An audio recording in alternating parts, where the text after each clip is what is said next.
Welcome to Conversations with Linda. I'm Linda. You know, I love a good conversation, so let's have one.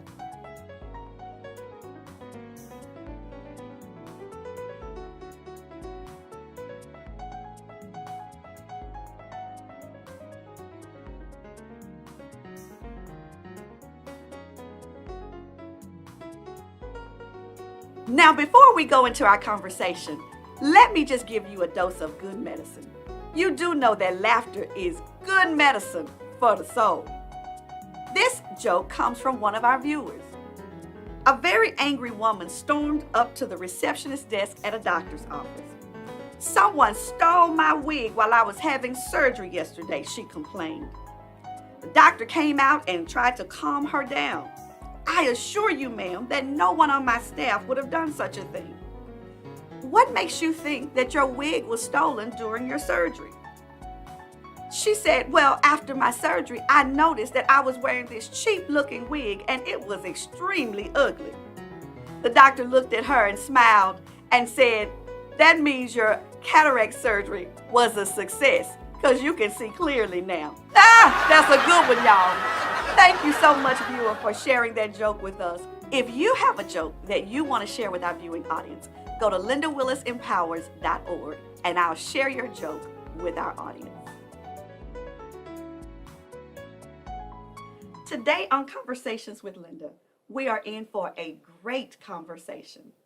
We have two attorneys here from Memphis, Tennessee, and from Nashville, Tennessee. I am delighted to have them as our guests because it's not often that we have free legal advice at our disposal.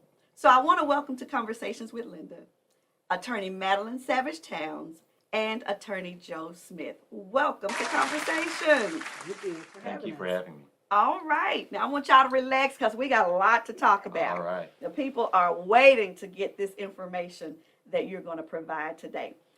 Would you all first just begin to tell us about your practice, what your specialty is? Attorney Madeline, I'll start with you. Madeline Savage Towns. My practice specializes in tax, estate planning, probate. I do business development, basically helping people develop corporations or LLCs. Every now and then you get a call to do a ticket or go to court. But I try to stay out of the courtroom, but mostly it's transactional. But that's my practice. Okay, I got tickled, y'all, because Madeline is my attorney. So when she said I get calls about tickets, I was just thinking, oh God, have I called her about a ticket? All right. Well, welcome. We're so glad to have you. Attorney Joe Smith, tell us about your practice. So I'm a family law attorney. Okay. I practice at Miles Mason Family Law Group, Okay. located in Germantown. And my specialty is that I represent parents and spouses in complex domestic relations matters. So that includes divorces, custody matters such as child support, visitation, parentage, those type of matters where I help those individuals. Okay. And I think when I started this, I introduced one from Memphis and one from Nashville. But you're actually practicing in Memphis now. You're from Nashville. Do I have Correct. that right now? Correct. Okay. Thank you so much. So I want to start with you, Attorney Madeline, and sharing, allowing you to share with our viewers in some matters that they feel is kind of important to them concerning some legal issues. You said you work with tax law. And it can be really intimidating, and I know, overwhelming to owe the federal government. And where do we start with that? Where do we start with when we find out we owe, and we owe a lot? Can I say? what do we do? Well, a lot of times we start with the return because people do not understand their return. They figure I paid somebody, I go to tax preparer, and I'll just let them do whatever. And most of the time when we're doing returns and we find out they owe a lot, it's because the return is not done properly. They missed something, they missed a credit or something. And then we just kind of work backwards. And then we talk about if they owe, what the steps are. Because there are programs out there. There's some forgiveness programs. But before we get to that, let's look at the meat of the matter. Sometimes it's just an error or some things missing, and we can get it reduced before we even start admitting to guilt, if we will, start paying on it. And it's like, you don't owe this amount. So, you know, they laugh and they call me the cleanup woman. A lot of CPAs or tax preparers, I'm kind of like their worst enemy because and my red ink pen and this return, and it's just, you know, you going through. But a lot of times I tell people, calm down, you know, because they're not coming to arrest you on owing them unless you've done some criminal activity with it. But for the most part, regardless of the dollar amount, if it's civil, they're just going to come after your stuff, but you may not go to jail. So. Okay, so transparent moment. Transparent moment. I told y'all she's our attorney, right? Do not trust that the person that has a shingle out or has a, you know, a couple of letters behind their name know what they're doing. I have, Bishop and I, my husband and I, have run into some trouble because we've gone to some tax preparers and they, as Attorney Madeline said, they made a lot of errors, but we thought they were the experts just because, you know, they had a shingle out. And that was just not the case. And I am so thankful. Okay, let me not get started right there. Let me tell you. And wait, it didn't happen just one time. It happened several times. And these were people, attorney, and you know this, that were referred to us by other people that had used them. One situation, okay, let me not get going, but, you know, you go to somebody, get your taxes prepared. I mean, they got an office and everything. And the next year you go back to get your taxes prepared again. And one person was now no longer a tax preparer. She was selling cars. And I'm like, oh my God. You know, another person, we went 1 year. Am I telling too much? Okay, I'm on my soapbox. I mean, so you can tell I'm traumatized, right? I'm traumatized. And it can be fearful because, again, most people don't understand that process. Yeah. And to think, I'm giving you all of my, you know, pertinent, you know, secure information. Right. You know everything about me from my child's date of birth to my social security number. And I'm entrusting you to do this preparation correctly. Correctly is the key because I don't know taxes. Right. I don't know the tax law. So when I entrust someone, I'm expecting that they know the laws. Right. And they know what's, you know, what can be a deduction, what can't be a deduction, where it go, what line it goes on, all of that. And it has been overwhelming, but thank God for Madeline Savage Tax. Thank you for the plug. Yes. Okay, woo. I'm telling you now. Okay, so look, y'all make sure that you get some legal help with your taxes, all right? Because as she said, you usually, if you're not doing anything illegal, and we weren't, you're not going to end up, you know, behind bars, but you can end up in a lot of with a lot of financial liability, and you can end up having your stuff taken away. Praise the Lord that I didn't have anything taken away, but get you some legal help. So one of the other questions I wanted to talk to you about that one of our viewers posed to me was this whole new phenomenon that we're dealing with the PPE or PPP loans. Is it PPP? PPP loans. And, you know, COVID brought all of that on.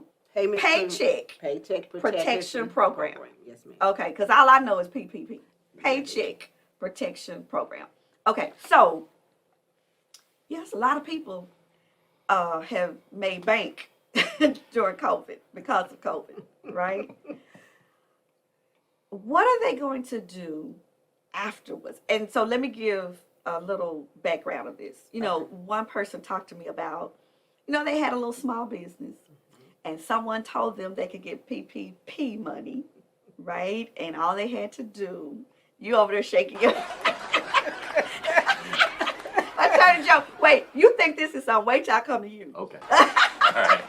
But yeah, so they, you know, they could add a few employees to their, you know where I'm going with this? Yes, I do.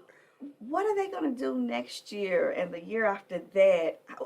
Are there any ramifications, consequences that they should be on alert looking out for? probably should have had a criminal defense attorney. A criminal defense attorney. I love it. No, and I do criminal defense on federal issues, but no, a lot of them, there are going to be some penalties. Some people will be going, there are a lot of indictments going on right now. Indictments are going on now? Yes, Get there are a lot of outta here. indictments. Going back, there were 2 phases of the PPP. The first one was really about employee protection, operating expense, very stringent in what they were supposed to use the money for. Okay. Most people, some people applied for it knowing that they didn't have employees. Okay, And it did not apply on the first wave to 1099 contractors. It was just for employees, W-2 employees. Some people just, filed for everybody. The mom was on payroll, whatever, and they know they were not filing her as a W-2 employee, but got the money, just put names down and things like that. The second wave was for both. You could do employees and or contractors. You just had to make sure you filed 1099s W-2. Skip over all of that. A lot of people, they did not have a lot of safeguards in place when people were applying, right? Okay. It was just kind of apply, get it. Banks were giving the money away. Free money. Right. The issue now is coming back when the banks are trying to get refunded from the federal government, on that. They're now going back doing audits. Did you check this? Wow. So you have people that even though they got money the first wave, second wave, their money is frozen. Right? So they can't get any money right now because now they're verifying that you file a 941. Now, this is employee returns that you have to file. So this is verifying whether or not you had employees. Did you have 1099s filed for 2020 or things like that were due in January? They didn't file them. Okay, you cannot claim these people because you didn't file returns or report them. So there's going to be some indictments and some pay it back if you have it. Now, that's my note to anyone out there. You have somebody, pay it back, give it back. But there's a lot, there will be a lot of indictments and a lot of people going down, churches included. Y'all hear that? Sorry, churches. But yeah, there's going to be a lot. We can make that another show. But yeah. So let's just kind of take that in there because it's not over. Just because things have calmed down. Yeah. Banks are going to have to, everybody's going to have to do the paperwork. And the paperwork will expose exactly where there's been some deception. Okay. All right. Y'all take that in. All right.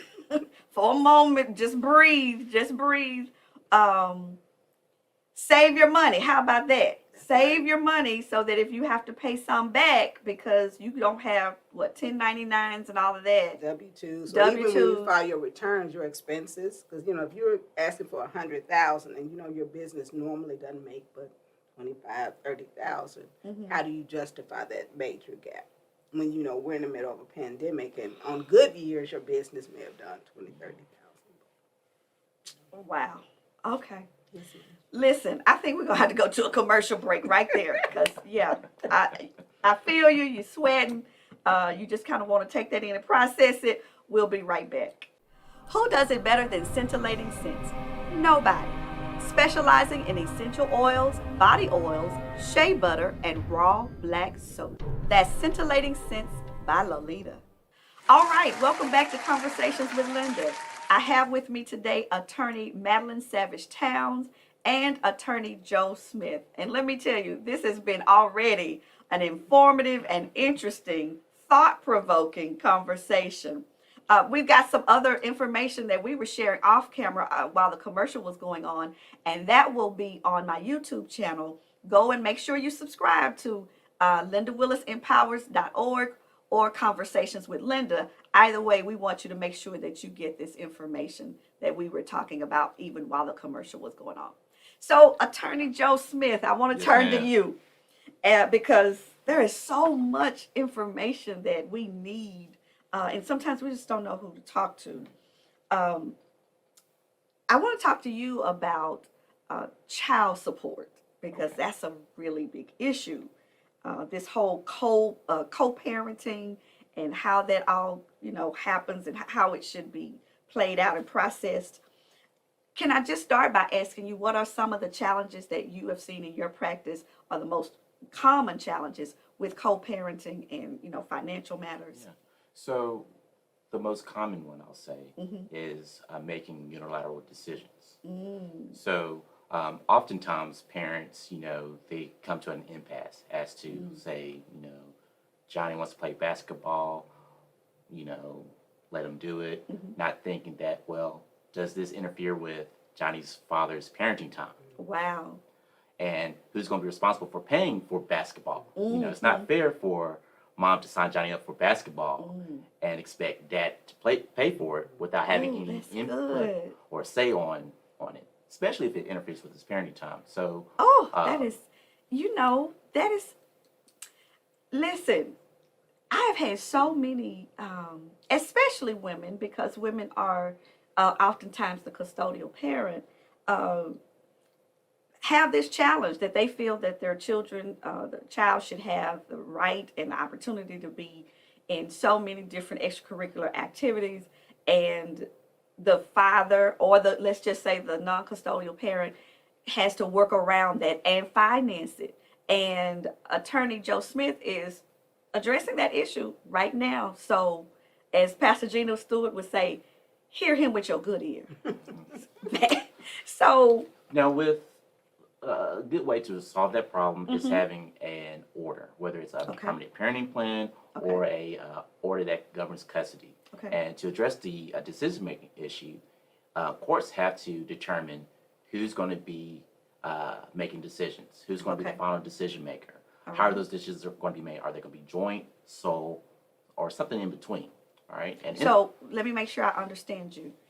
So that's not just who has the physical responsibility for the child, who the child will live with, but there could be something different with how decisions are made. Right. So what you're addressing is custody, and custody includes two things, really, or say three: parenting time, when, where, and how each party will participate parenting time, visitation, also decision making. That's another area, and support. So really, you're focusing on parenting time and decision making. And the terms that we like to use, we're supposed to use now, since it's more equality, is the alternative residential parent. That's for the person that's not the non-custodial parent. And then the primary residential parent, and that means you're the parent that has the children the majority of the time. So the parent that has the child the most of the time, are they given the automatic right to make the decisions? Is that no? So in Tennessee, there's no tenure years doctrine, meaning that the mother will have a final say just from the jump. The court has to determine what's in the child's best interest. What's in the child's best Correct. interest? So just because you are the mother doesn't necessarily mean that you'll have final say. Wow. Just because you're the mother doesn't mean that you'll have the children the majority of the time. It's based on what the court determines to be in the child's best interest. Now, given that term that we're using now, we're no longer just saying custodial, non-custodial. What do we? Because I'll use this also in future shows. Primary residential parent. Primary residential. That's the parent that has the children the majority of the time. And the alternative residential parent. And the alternative. All right, y'all. We got some new language here. Primary residential parent. And then the alternative residential parent. Correct. I'm trying to stay up on these things, but Now, on the decision-making point, going back to that order, it's really important that parties have an order that addresses decision-making, because that eliminates a lot of conflict and fights. And just look at that order. It'll say, what are the major areas of decision-making. That includes religious upbringing, education, extracurricular activities, and non-emergency healthcare decisions. Now, outside of those decision-making, when it comes to the day-to-day decisions, whoever has the child during that time, they'll have final say. So, where the child's going to eat, who they're going to be with, things of that sort. You don't have to worry about getting the other parent involved. But when it comes to education, non-emergency healthcare, like whether your child should opt out or opt into the mask mandate, that's a big thing coming up. That's a joint decision-making area. And also want to look at what happens if the parties reach an impasse. Does the order say, well, mom has final decision-making authority, that decision stands pending a hearing, or do you have to go to mediation and there's no decision made? So Okay. that's why I always stress to my clients or those that are thinking about, should I get the courts involved? The best thing for you to do to have peace, some sort of peace and avoid conflict is to have a document in order that lays out decision making. So will will the courts automatically address that, or do I have to say through my attorney, I want to have this as a part of the agreement? So when parties are filing for a custody and visitation, Okay. courts are supposed to address all those matters. Okay. What you want to make sure you address with your attorney, say, hey, I want to have final decision-making authority. Got you. That's what you need to have your attorney tell the court. Okay. Or Okay. say that I want to make sure that these decision-making areas, for instance, let's say religious upbringing, you might be comfortable with the other parent having joint decision-making on education, non-emergency healthcare, but you don't feel comfortable with him having joint decision-making on religious upbringing. So you want to say, wow. hey, I want to be final decision-maker on religious upbringing. So those are the type of things that you need to talk to an attorney about. Make sure that they advocate those things for you when you go to court. I am so glad you're breaking this down because, we're in a whole new era. Many of you may not know this, but, my mom and dad got divorced when I was 3. And so, of course, and I had older siblings. All 5 of us were in the custody of my mom, but she had final decision making. I don't know if the court said that or not, but she decided everything. But it's a new day. People are more informed, more educated, and you can really end up in a situation if you are not informed, not aware, where you have lost all your rights, or certainly having to share some rights. Because from a mental health perspective, I'm always thinking about those parents who are concerned about the habits and behavior of that non-custodial. I know I'm not supposed to say that alternative residential parent. Because what if we could have a whole show about this? Okay. I mean, what if you're concerned about what they do, what their lifestyle, all of that. Listen, folks, that's why I always say, now y'all, I'm getting on my soapbox right here. That's why I always say, you need to think about who you having these children with, because you share these, you share them the rest of that child's life, that child's life, and also you're attached to them. You want to no longer see them, no longer want to have anything to do with them. But now that you share that child, y'all are in each other's lives forever. Okay, let me get off my soap. Oh my God, there's so much in there to unpack. What about in the case where the primary residential parent wants to move out of state and take that child? How does that work? So first you have to determine, is there an order that Okay. establishes custody and visitation? Okay, it's all about orders. Okay. It is. Orders are helpful, Okay. And if there isn't, then you don't need to consult with the alternative residential parent for that Okay. decision. But if there is, If there there are is. certain steps that you have to take Okay. before making that decision. Okay. So 60 days before you make that move, you have to give notice to the other parent. But you can move. Is that what you're telling me? Well, Okay. Maybe not. it depends. Really?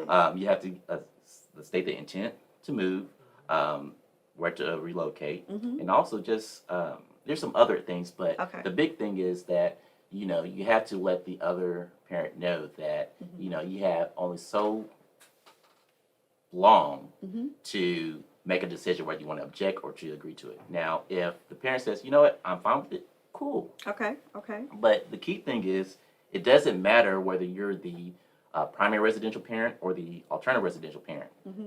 Either parent decides to relocate, you need to follow those steps. The reason why is because, for instance, let's say there is a week-on, week-off visitation schedule, all right? A week-on, week-off visitation schedule doesn't make sense if a parent moves 50 miles away or out of the state. So what happens? You have to, negotiate a new parenting plan. If you can't negotiate Wow. one, you got to go to court. Wow. And That's some good information. because that can come into play when, in the parent's career, it may be a career move. Your company may be relocating. It may not be just because you just want to go to another place, And I've definitely talked with people who are in that place. Even today, I mean, I know someone that's right in that situation. Now, the only unfortunate thing about that scenario is this. If you're the parent that wants to relocate, all right, and the other parent objects, okay, you can't just say, fine, just let it be. You have to go to court. That parent that wants to relocate has to file a petition in court so the court can address that issue. Wow. That can cause a lot of stress because attorneys are not cheap. Going to court is not cheap. And what I've seen is where it's a way for the one parent to abuse the other, continue that abuse through litigation, knowing that, hey, you know what, I would otherwise not have a problem with you relocating, but because you got me on child support, I'm going to object, and We'll make it hard for I'm going to make it hard for you. And if you move without getting the court approval, I'm going to file a petition to hold you in contempt. And I want to take my child from you. Wow. Petty stuff like that happens a lot. Yeah. And that's why it's important for parties, when they come with complex contested custody matters, they don't try to go with a self-help route. Talk to an attorney. Oh, I love that. Listen, you all, now I advocate self-help, but not in every situation. There are just situations where you need expert help, professional help. If you're not a lawyer, get you one, okay? Okay. I mentioned child support when I was addressing you initially. As I said, my mother and father divorced when I was 3 years old. There were 5 of us. I was the 5th one. Way back when, 51 years ago, my dad had to pay child support for 5 kids. Guess how much he had to pay? $50 a month for 5 kids. $50. Now, when you mention petty, this is what that made me think of. And by the way, I love my dad. He's gone on to be with the Lord, but I loved him. But okay, I'm throwing shade. $50 a month given to a woman that was raising 5 children. It's 51 years ago. However, and when each child turned 18, the court, based on his whatever complaint or whatever he, on his insistence, let me say that, took $10 away. So by the time it got to me, my mom was getting $10 a month. Oh, man. So let's talk about child support. Well, I'll say this. There's various factors that go into figuring out what child support amount would be. Okay. I say the primary factors would be the number of days each parent spends with the child, as well as their gross monthly income. All right, and gross monthly income means income from all sources, whether earned or unearned. Okay. Sources that you report, right? Well, it doesn't matter whether you report. Some disclose, some do not. Some don't, right? Which is why you gotta get a subpoena. Get a subpoena, get an attorney that knows, where to look for. For instance, let's say that you have children and you live in your mom's house. Well, some courts say that sounds like a gift. We need to figure out what will be your portion of rent, and that's impute that to your income. That can be added to the income because So, you're getting free rent. Oh yeah. Okay, I get it. And if you're if you've been given a car, someone's paying for your phone bill, things of that sort. That sounds like income to a judge. So, and a good attorney will find this. Of course, I'm going through a case right now, and I'm getting everything. Child's mother, her grandfather is the best grandfather in the world. Bought her a $250,000 house, car paid for, insurance, phone, even pays her own credit card. So those are the type of things that you would want to have an attorney look at. But my biggest thing with parties is that there'd be a situation where you might not get the child support that you think you should, and there's some situations where some parties are paying too much because they're not getting all the credits. You know, a lot of people don't realize is that if the person that you have a child with has other children, they get a credit for that. Okay, okay. Okay. If So you're saying if you have, and I don't want to be biased in this, but a woman has a child by a guy, and he has 4 other children. He gets a credit for each of those children, which would reduce what she would get for child support. Is that what you're saying? yeah. So for Okay. instance, if there's a child outside of that relationship, you know, you would add that to the credit portion of the child support worksheet, and that would theoretically reduce his child support obligation. Wow. Okay. Woo. Unless I'm gonna put that caveat to that.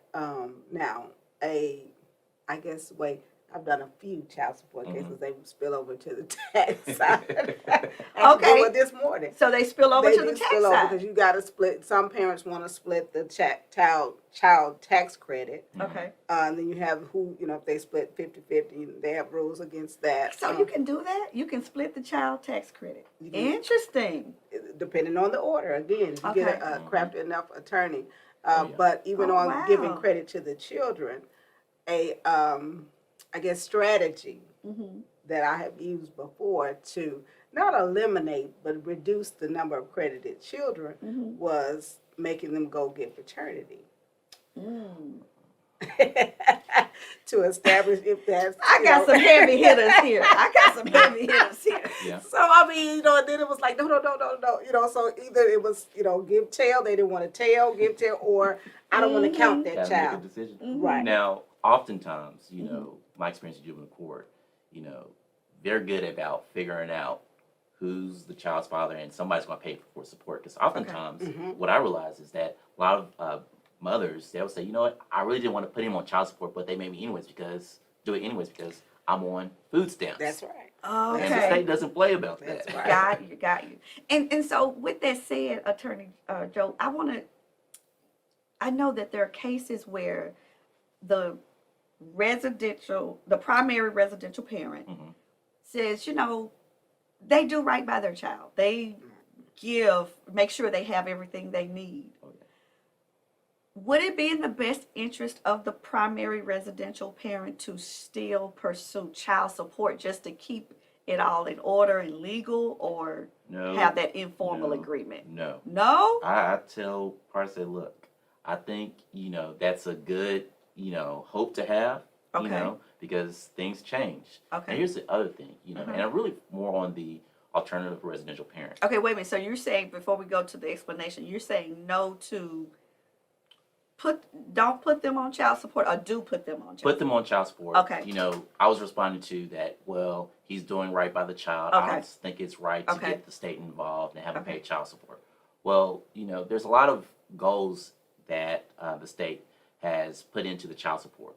One of those goals is to maximize the parents' participation in that child's life. And one way to do that is through child support. Because as you know, the more time you have with your child, that would depreciate or reduce your child support obligation. Okay? And also, what you don't want to have is a scenario where the child is penalized because only one parent has a high standard of living than the other. I got you. Right? That makes sense. So it might be good for you. It might be good for the father. It's bad for the child. And like I Bad for said, the child. the decision for custody, visitation support is based on the child's best interest, not mom and dad's best interest. Okay. So what are y'all thinking about this? For those of you who have children and that I keep wanting to call them non-custodial, that alternative residential parent is doing well, doing right by the child in your opinion. Do you think that you should pursue, or have you pursued child support? Are you struggling with that? Are you feeling guilty about that? Make a comment in the feed and let me know what your stance on it, your opinion is about it. Okay, this is some good stuff. Can I chime in on that? On the other side, for the alternative residential parent, that's a good record keeping. Because Okay, again, that makes sense. that alleviates the abuse on the other side. Okay. Because even though that parent is constantly paying, well, I need an extra $200, or I need, there's always that hand give out. where if I'm under an order, Mm-hmm. I'm giving you, you're getting That's paid, good. you're getting That's consistent. good. They can alleviate that abuse, that manipulation from the other party, And- whichever the party And is. that's what I sell to my clients. I say, hey, look, Mm-hmm. whatever your opinions about child support, Okay. I don't care. But let me tell you this, the threat of court will all be over your head, always, Mm-hmm. if you don't just Exactly. go ahead and And- go through Uh-huh. the state and pay. Because what you get is essentially like a bank statement each month. Shows all the payments you made. If it's through an income withholding order, just deduct it from your wages, out of sight, out of mind. And Yeah. I've seen a scenario where a mother, who just wants to give it to dad, the rule is with juvenile court, if you're 2 months behind in child support, they're automatically going to file a petition to cite you in contempt. And that is terrible because you're going down the street driving, get pulled over for not turning on your blinker quick enough. And say, oh, there's a warrant out for your arrest. Uh-huh. And if it's on a It Friday, happens. you'll be in till 1 until Monday. Oh, help the That's right. people. That's Help right. the people. That's right. That's Because the reality is, often guys do feel that they're being abused. And I say guys because oftentimes they are the alternative residential parent. But they do feel that they're being abused because they are constantly being asked for money. They feel like it's a demand. I don't have a choice.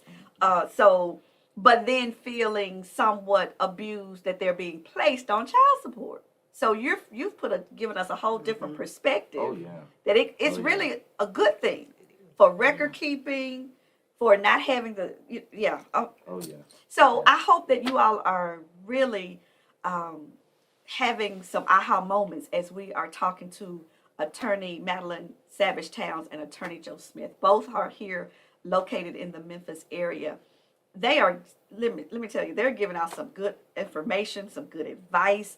And the piece of advice you just got is that it is in your best interest. Be you the residential parent or primary residential parent or the alternative residential parent. It is in your best interest to go through the system for child support, to keep abuse down, to keep good records, all of that. I mean, I don't want to have to just repeat everything they said. I don't think that's fair to them. But I just want to make sure that you hear it with your good ear because, so many get angry and resentful for being placed on child support. And as you just gave us that scenario, that's happened in real life of It happens somebody all the being time. stopped and all of a sudden you're in jail because a warrant is out for your arrest. So yes, so this is so good. So I gotta ask you this because I was told by the person that introduced us, I won't call his name, Courtney Richardson, that you are long-term friends with. He says you have high-end clients. That's your clientele. How high is high-end?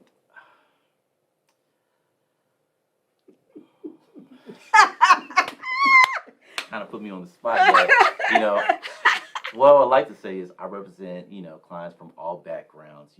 Clients that are CEOs, All to the athletes, east or all to the west? clients that are just barbers. Okay. Nurses, teachers. Okay. But how high do they go? Come on now, give us some. Pretty high. Pretty Well, high. Well, Okay, let me put it this way. What is the highest amount that you, in your practice, seen happen with alimony and child support? Let's go with both of them, because everybody's been talking about Dr. Dre and Nicole Young, their story of how he has to pay so much a month. So what's the highest you've seen? I'll give you a range. Okay, that's All fair. right, I don't want to That's fair. disclose any information, but say from the high end, you can see alimony payments from $5,000 a month to maybe 15, 20 grand. Wow. But what people need to realize is that $15,000 to you is different as opposed to $15,000 to Dr. Dre, Right, or right, Bill right. Gates, whomever. Because alimony is really a function of need and ability to pay. Okay. Need and ability to pay. Okay. Need. So if you are the one that is asking for support, Uh-huh. You have to show that you have a need for it. Okay. So it's not just about, when Courtney and I talked about this on on our not last episode but episode before that, we just we were dealing with hot topics, and I said, well, he asked me that I think that was an exorbitant amount. Was that too much? I think it was like $293,000 a month or whatever it was. And I said, well, this was alimony, I believe. Yeah. You know, I think that it's according to the lifestyle I've become accustomed to that you can afford. Like, you can't give me something you can't afford. Right. So is that a fair perspective? Right. So for instance, let's say, you show the court that you have a need of $10,000, okay? And, the primary reason for that need is because of health issues, okay? That's something that's easy to get in front of a judge that says, okay, this person's not saying, lifestyle, need 10,000. They need 10,000 because, health issues. Okay. Well, let's say the person that you want to pay that support only has a monthly gross income of $5,000. Okay. You're not going to get $10,000 in support. It's going to be something, less than the $5,000 after that person's expenses, reasonable expenses, and then whatever's left over, that would be, your support. So let me make sure that I understand alimony. I've been married 35 years, so alimony has not come into play. But you better believe. I don't want to try to use I am going to have to be maintained in the lifestyle in which I have come accustomed to. That man takes good care of me. So, when we're talking, we understand child support. But when there's a divorce and there's alimony, is that based? So say for instance, there are two people, they get a divorce, both of them still work, still have an income. Should that woman expect alimony from the husband that she's divorcing? At what point should you expect alimony? Maybe that's a better way to put it. I don't know if expecting alimony is a good phrase, but you want to see, what's the likelihood of a judge awarding you alimony. And like I said, the primary factors for determining alimony is need and ability to pay. Now, need and ability to pay. I got to remember that.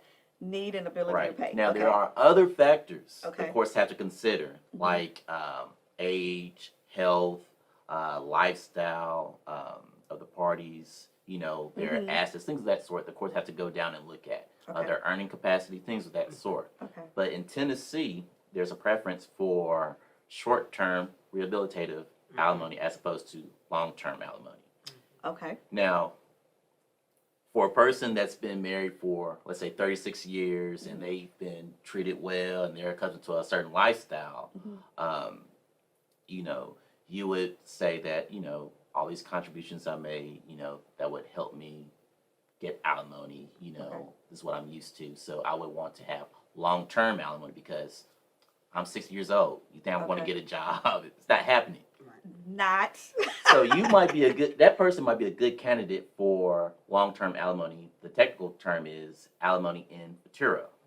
Now, for those people that are kind of in between, they're middle-aged, still can work, have an income, they don't plan on retiring anytime soon, maybe 15, 20 years down the road.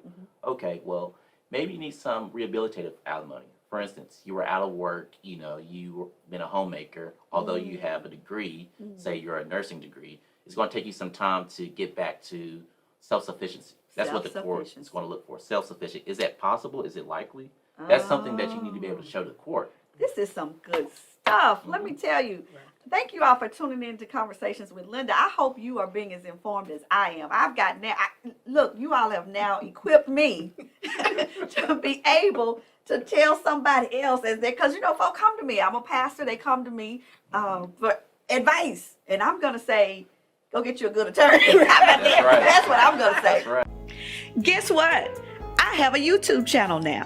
Linda Willis Empowers is my new channel. I would love to have you subscribe, hang out with me on YouTube. Listen, you got to click that little bell, and I'll also give you notification when I'm updating some new stuff. There's some juicy behind the scenes stuff that I know you're going to just love. Remember, Linda Willis Empowers YouTube. So y'all, come on and give them your information again, because I'm saying they need to know that there are good attorneys here in Memphis, Tennessee. And I got two of them sitting right here with conversations with Linda. I want you to give them your information again so that they can reach you. Madeline Savage Towns, Law Office of Madeline Savage Towns. My number is 901-680-7514. 901-680-7514. All right, Attorney Joe. Joseph Smith, Miles Mason Family Law Group. Best way to get more information about divorces or about me is hopping online, memphisdivorce.com. Joseph Smith, you'll find our page with a lot of helpful information regarding divorces, child support, things of that sort.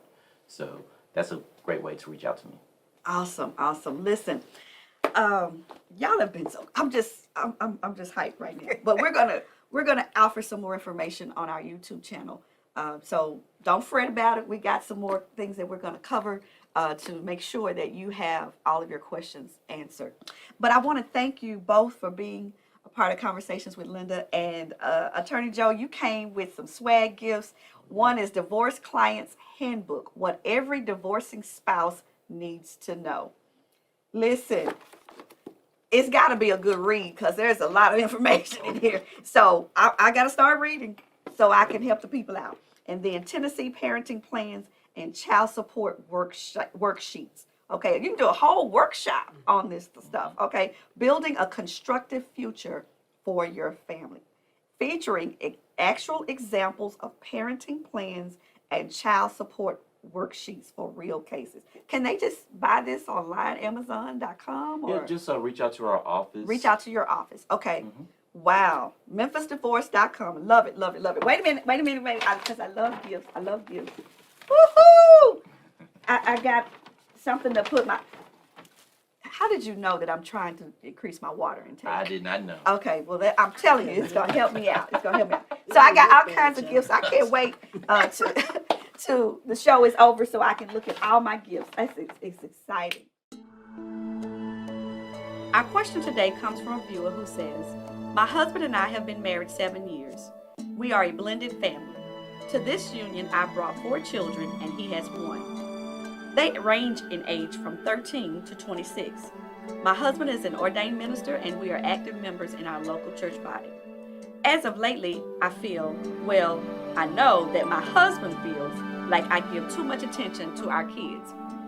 He is a wonderful dad and he has done what their dad has not.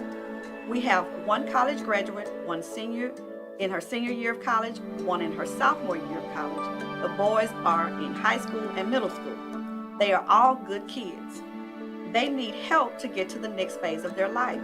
And I feel my husband is just weary, and I believe this is causing frustration in our marriage. By the way, I'm 45 and he's 40. How do I make it through this current stage of my life? Signed, I love my husband and my children. Well, I love my husband and my children. I want you to take a cue from how you signed this letter. I love my husband and my children. That tells me that you understand that there is a hierarchy in these relationships. And can I suggest to you that your husband is first? I'm not suggesting that your children are not important, because they are, and you have the responsibility of raising them until they get old enough to take care of themselves. But the marital relationship takes priority, and within the marital relationship, we both nurture the children, okay? Now, that means then, if your husband is feeling frustrated, something is going on there where he's feeling possibly neglected. And if he's feeling neglected, that means you have the responsibility of prioritizing his need. Maybe it's not him feeling neglected. Maybe he's feeling that these children need to be responsible. Now, I'm not talking about that 13-year-old, but maybe these adult children who are in college, maybe he's wanting to help them grow up and start looking out for themselves. Either way, I think that it is important that you hear your husband and attend to his needs. Find a place of mutual agreement. Not saying forsake your children and not support them, but maybe in their adult stage of life, they need a different kind of support.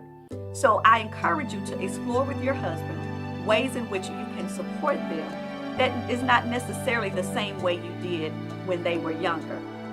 Can I tell you that I've been married 35 years, and what I do know is one day those children will leave home, and they'll leave home for good. And what's going to be left is the relationship that you have with your husband. And so you want to make sure that you nurture that relationship. You want to make sure that you keep that relationship solid so that when the children are gone and you're empty nesters, you all have a good, solid relationship. Now, I know you got some more time with that 13-year-old, and I'm sure he understands that. But maybe, just maybe, it's time to transition in how you support those grown. I hope this advice has helped you. Thank you for submitting your question. If you have a question for Linda, submit it online at lindawillisempowers.org. She's a wife, she's a mother and grandmother, she's a pastor and life strategist. Submit your question today at lindawillisempowers.org. Well, as you all know, this is our end of our show. But it's never the end of the conversation because I always have much more that I want to talk about. But join us here each Sunday evening at 7 p.m. on your social media outlet for Conversations with Linda. I am out of time, but I'm never out of conversation. Y'all, I'll see you next week.